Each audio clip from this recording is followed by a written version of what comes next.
Hello and welcome back to another edition of Coach B Weekly for RMUcolonials.com. I'm Ken Baker and joined as always by Associate Head Coach and Head Coach in Waiting, Charlie Buscalia, or Coach B as he is respectfully called. Coach B, not the best week for the Colonials. You guys went into last week knowing you were facing a tough test. First of all, with that trip is always a tough trip.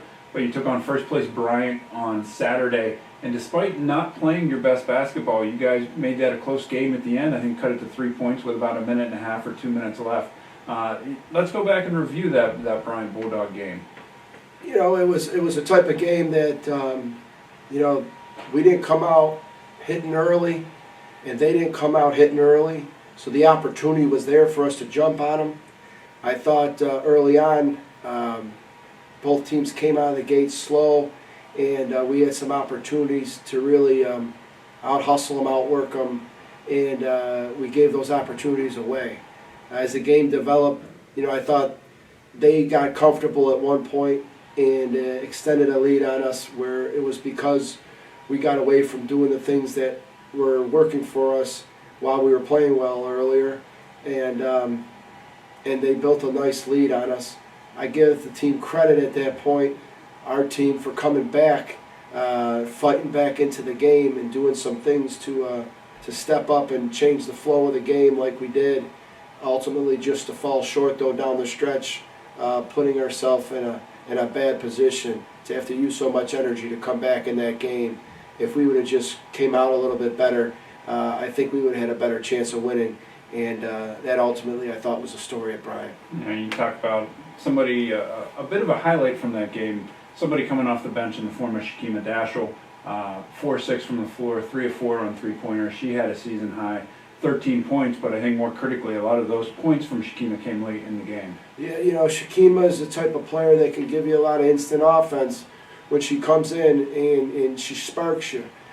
She's kind of like a player back when I was young named Vinnie Johnson. They called the microwave, played for the Pistons in the bad boy era. He would come off the bench, and he was a big part of those championships because he was an instant, hot hand. Bang, bang, bang, 2-3 jumpers in a row and get the energy back up, get the offense going.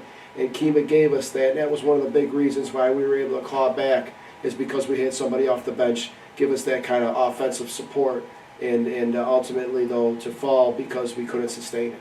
Yeah, now you went ahead into Central Connecticut. A game that on paper looked like it should have been, a fairly easy game, but it didn't turn out that way. You guys struggled from the floor a bit, shooting the basketball, held to a season-low 39 points. I mean, what's the mindset after a tough loss to the Blue Devils? Well, first of all, the big thing was the mindset going in. And the mindset going in was that we weren't going to let a game like Bryant, a first-place game, where if we would have won, we would have took over first, having that head-to-head win over them. And we weren't going to let that be a letdown. So when you let down, it's when your energy goes down and you don't work hard the next game because so much was built into the Bryant game. When it came to Central, the effort wasn't a letdown. We worked hard on defense. We got into passing lanes. We tipped balls. It was the fact that we weren't ready to go out there and finish. We weren't ready to go out there and make a layup. And then we got unstructured. Our focus went bad. There's two types of effort. There's mental and there's physical. Physically, we gave the effort. Mentally, we didn't. We lost total control of what we do offensively, especially in the second half. When things were getting a little bit tighter down the stretch. We started off so slow and you think, well, the beginning was the problem. Well, the beginning was a problem, but the end really was because we came back, we were right there. At that point, we could have moved past the bad start and the cold beginning. And we just completely got out of the things that we did. And then when we got the ball to the rim, we didn't finish. I mean, I'm not the biggest coach that stresses shooting from the perimeter because, if you're working hard and you're hustling, you're doing the things that we need to do, then shooting will come. It'll come. If your mind is in the right place where you're working hard for your team, it's gonna happen for you when you work hard like that because that work ethic is contagious throughout all your game. But when it came to us, we were getting layups. I mean, we were getting shots around the basket. We missed 14 layups. And that's just pure layups. Most of those were uncontested. That's not even saying the 5-footers and the 6-footers. You know, you got to be a player. You get those opportunities at the Division I level. You got to knock down layups. You got to knock down 5-footers, and we didn't do that, and we just got totally frantic down the stretch. And it was one of the harder losses that I've had in my 13 years at Robert Morris. Yeah, not to harp on it, but there were 3 really moments in that game that I thought were kind of pivotal, and the first came early. We had a couple of 3-pointers go in and out, and I think you kind of saw the team kind of the shoulders. You know, they've been struggling from the field, and I think you felt a little bit those first 2 shots, the 2 3-pointers. I think it was Megan from one corner and Anna Nicky from the wing. And then we took the lead twice, and both times we took the lead, we allowed them to come right back down, make a basket, and go on a little bit of a run. And especially the late one, I think it was the end of the third quarter, we were up by a point, and we let them come down, hit a 3, they get back up 2. You know, we were able to tie it after that, but then it was another big run by Central, and I think, you know, for me, as an outsider looking at the game, not in your guys' locker room, those were kind of 3 moments for me where I felt like we mentally let the game get to us a bit. You know, there's always going to be those moments. Those moments were big moments. I mean, those are moments that you saw that we, you know, obviously momentum changed, or we could have changed it in our direction, and it changed to theirs. You know, there was other moments where I would say, you know, the ball was on the ground and they got to it first. We didn't get on the floor first, and then they retained possession, and then they had a big bucket after that. There was moments where, you know, we had an opportunity to finish a layup by the basket that would have, you know, that would have went from extending our lead from 1 to 3, or we would have clawed back from 6 to 4, and you know, it would have helped us. But you know, it just, the whole game was basically a big, you know, like wide open shot miss, opportunity to get a loose ball and a layup, don't get to it first. You know, and you can't let officiating bother you too. And I think there was some tough calls that didn't go our way too. And I think that that's something we've worked on for so long now, and we've reverted back to, you know, a really bad call or a tough call that could have went either way. And you know, I felt like at the end of the day, physically we gave effort. Mentally, we were not there, and that's something that we have not ever accepted at Robert Morris, and we're going to have to fix that by Saturday. All right, going forward, looking ahead to Saturday, St. Francis PA team, they're tied for in the conference right now at 5-3. They've dropped 2 in a row, similar to the Colonials.